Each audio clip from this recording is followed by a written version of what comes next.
Good evening and welcome back to Etown News. I'm Molly Finkin. And I'm Katie Hartman. Free comedy show, Monday series concert, and more coming up after this. Whether you're on the go or taking a break, the Etownian has you covered. Pick up a paper on campus or read online at etownian.com. Elizabethtown College will once again be hosting its popular Monday series concerts. This year's performance series includes 6 events featuring talented musicians from the Etown community and celebrated artists. Head to the Leffler Chapel this Monday at 7:30 p.m. for the first concert in the series. Philadelphia-based trombonist, vocalist, and educator Haley Brinnell and her quintet will perform hits from Brinnell's critically acclaimed jazz albums. The event is free for those with an Etown ID. There will be a $10 entrance fee for the public. Winter Storm Fern made its way across America, including here in Etown. We received roughly a foot of snow last Sunday. This underachieved what many experts called for, with some predicting over 2 feet. It still made travel difficult as the borough advised residents to avoid driving if possible. The dangerous conditions led to school cancellations on Monday for the college and other schools in the area. With temperatures set to remain below freezing, the snow could stick around for a while. Award-winning comedian Sam Morrison is back for a night of nonstop laughter. Grab a friend and head to the Cave this Friday at 8 p.m. for Morrison's free stand-up comedy show. Morrison's latest set has earned praise from critics who are calling it the best show in New York right now. Be sure to get there early to grab yourself a free snack or drink from Conrad's Corner. This is not an exclusive Etown student event, so if you have someone visiting over the weekend, feel free to bring them along. Are you looking to save some money as a college student? Look no further than the Blue Jay Discount Program. The program collaborates with a variety of local businesses to offer Etown students exclusive deals and discounts. At most locations, individuals must present a valid Etown student ID to receive the discount, but select businesses even offer discounts for employees, family, and alumni. You can earn exclusive deals on everything from food to clothing, all while supporting local small businesses. A full list of participating locations can be found on the Etown website. Now here's Nathan Hoffer with your weekly sports update. Thanks, Katie. It was a condensed week for Etown sports as many games were canceled or postponed due to the snow. The wrestling team defended their home turf by winning the D. Kenneth Over Invitational. The tournament took place in the Bowers Fieldhouse and saw 4 individual winners and 3 runner-ups from Elizabethtown. Justice Hockenberry, Gannett Smith, Will Davis, and Sav Niwadomi all won their weight classes. This is the 6th time Smith finished first in the tournament this season. Devin Jackson, Corey Cope, and Gavin Fair took silver in their classes. They'll be in action later today at Johns Hopkins. After taking home 2 wins and a tri-meet, men's volleyball now stands at 7-1 on the season. They took on Cairn and swept the Highlanders 3-0. Reed Moss had 11 kills along with 5 digs. He was helped by Hugh Rogers, who contributed 28 assists. In their second matchup against Eastern, the Blue Jays got their second victory of the day, winning 3-1. Logan Smith led the team in kills with 24, Mason Boyer and Arun Ganapf combined for 23 kills. They had 52 assists in this match, with 42 of them coming from Patrick Nair. The team will compete in another tri-meet tomorrow against Lancaster Bible and Widener. Men and women's track team traveled to Franklin and Marshall to compete in the Coach I Invitational. Addison Kleinel was the lone Blue Jay to win an event, taking first place in the mile with a time of 5 minutes and 20 seconds. Isabella Calger placed second in the shot put throwing, 12.51 meters. Kirsten Novich finished second in the 400-meter race with a time of 61.83 seconds. On the men's side, Joseph Book took the silver in the 60-meter hurdles with a time of 8.61. That's the 3rd fastest time in Elizabethtown history. Derek Koenig placed 3rd in the 5K running, 15 minutes and 29 seconds. He was followed by Marty Ratchford and Carson Brooks. Wade Gaynor tied for 3rd in the high jump with a score of 1.78 meters. Both teams are back in action tomorrow in the Alvernia Plex shootout. Both men and women's basketball fought hard in their last games against Susquehanna last Saturday.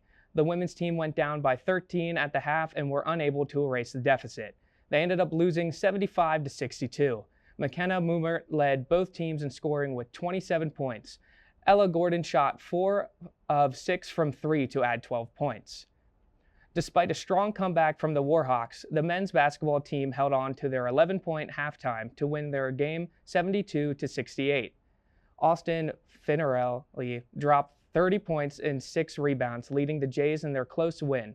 EJ Finney added an additional 10 points and 5 rebounds.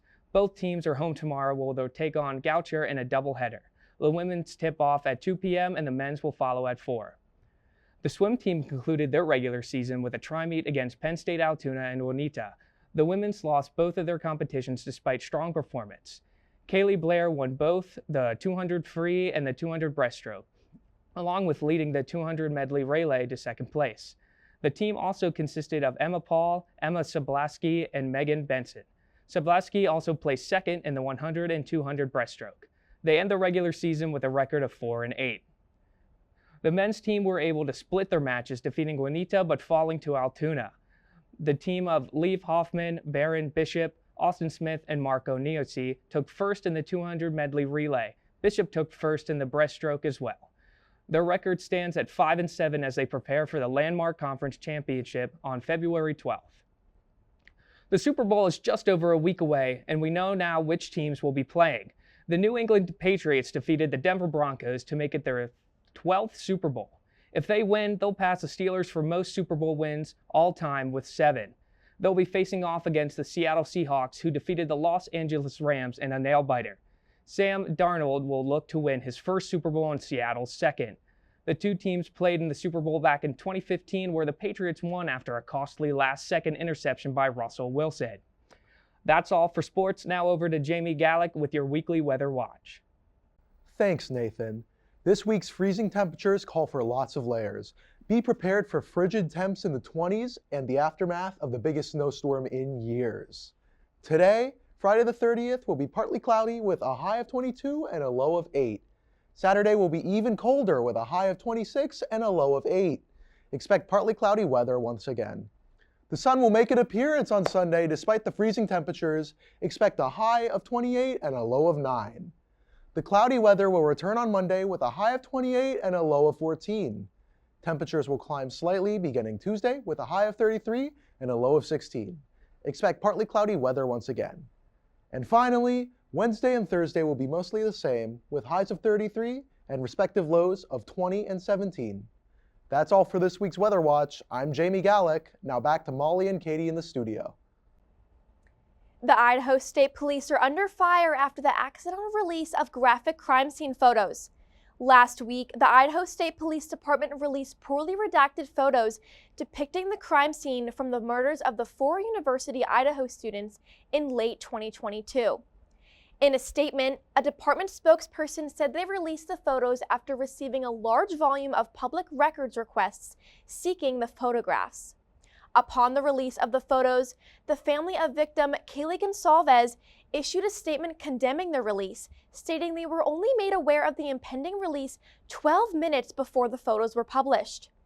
The Idaho State Police Department removed the photos after questions were raised about their improper redaction. The same department spokesperson says the photos will remain unavailable until an appropriate balance between privacy concerns and public transparency is struck. The fatal shooting of a Minnesota man by a U.S. Border Patrol agent continues to draw hundreds of protesters. Alex Preddy, a 37-year-old ICU nurse, was killed last Saturday during a protest of President Donald Trump's immigration crackdown in Minneapolis. A Department of Homeland Security spokesperson said that federal officers were conducting an operation and fired defensive shots after a man with a handgun approached them. Officials did not specify if Preddy brandished the gun. Bystander footage of the moments before the incident shows Preddy with a phone in his hand, but no weapon is visible. The incident has sparked protests in major cities across the U.S., with protesters calling for the removal of ICE agents in their cities. A professional rock climber made history over the weekend in front of millions of eyes. Professional rock climber Alex Honnold completed a solo free climb of the towering Taipei 101 skyscraper last Saturday.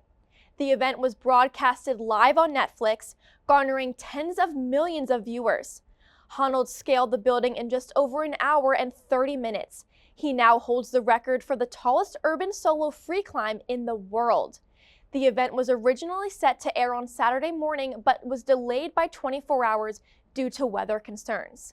Aside from a few minor delays, Netflix avoided any larger crashes. A 10-second delay was built into the broadcast in the event of a worst-case scenario. Savannah Guthrie's voice has been on TV for over 30 years, but it's going to sound a little bit different now. The Today Show anchor recently underwent surgery for ruptured blood vessel in her vocal cord. She said her voice had become deeper and scratchier to the point where it was sometimes hard to get through a sentence. She was off the air for a couple weeks and returned last Friday, where she debuted her new voice. Harry Styles is back in the spotlight after announcing a new album and tour. Kiss All the Time, Disco Occasionally will be released on March 6th. It will be the first music he's released since his 2022 award-winning album, Harry's House. It'll be accompanied by the Together World Tour, which will hold 50 concerts across 7 cities. It will run from May 16th to December 13th of this year. Pre-sale tickets went up earlier this week, while general tickets will be on sale starting today. After a tumultuous year, Sydney Sweeney is now facing legal trouble following a promotional stunt.